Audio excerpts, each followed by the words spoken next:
This is in response to Dr. Paul Krugman's article in the New York Times on Monday, December 7th, 2015, The Not So Bad Economy.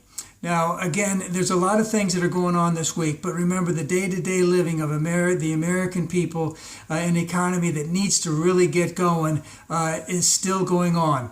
Now, Dr. Krugman points out that we had the Great Depression, which started around 1929, and after 7 years, 1935-36, that the industrial production, the GDP, had already surpassed the rate of industrial production GDP based on percentages of what we've had since the Great Recession, which started, let's just say, in 2008. If you look at it that way, it sounds like we haven't done enough. And yes, we have not done enough. But what have we done? What have we done that we have done right? We know that unemployment has gone down almost to half since the Great Recession started. And that the Feds did not raise interest rates for a long period of time. They've kept interest rates low, low, low. And so that's what we have done right.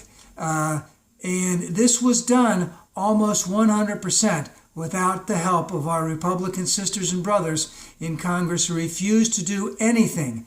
Now remember, since 2009 and 2010, what we have been hearing from on the other side is the screaming, about how the interest rates are going to go up. Inflation is going to go up, that we are debasing the dollar, that we have a debt crisis that our children and grandchildren are going to have to pay, and that the Affordable Care Act is a job killer.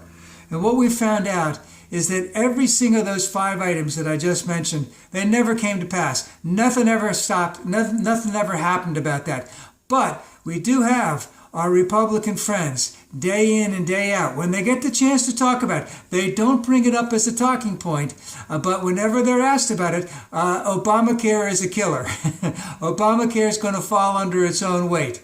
Okay, we still have a debt crisis which we have to take care of, which may be one of the reasons why we might even have a government shutdown come Friday, which will be the talk of another rant coming up.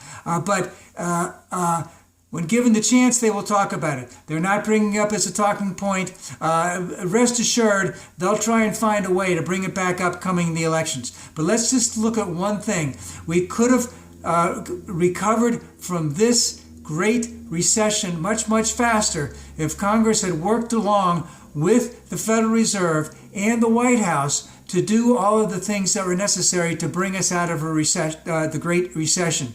Instead, they were screaming about interest rates were going to increase. They were screaming about inflation was going to go up. They were screaming about the debasement of the dollar. They were screaming about the debt crisis. And they were screaming about Obamacare being a job killer. None of those things have even remotely come close to coming to pass.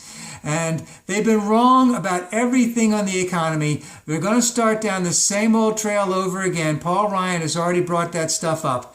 And the Fed may be raising interest rates very soon.